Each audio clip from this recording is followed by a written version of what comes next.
I learned from it. It was meant to mold me. Pinapaiyak niyo ako. Yes, I know. So, such a cutie. It's been a long time coming. This was the reinvention that everyone has been waiting for. So, sana ay napasaya ko kayo guys. And sana ay ipagpatuloy pa natin ang laban. Not only for me, with all my other sisters. Siguro, matagal nang natapos yung waiting season ko.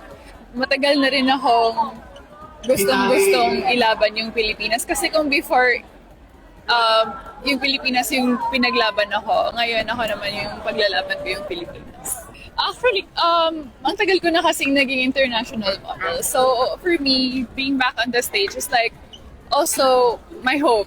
The stage is my home, but this time around, coming back in an international pageant, parang for me, I already had my fair share of experience before, and I learned from it. It was meant to mold me and make me into who I am today, and I'm grateful for that experience. And now, this time around, I'm willing to give my all because alam ko na yung experience na nasa international stage, and dito ko ibubuhos lahat yun.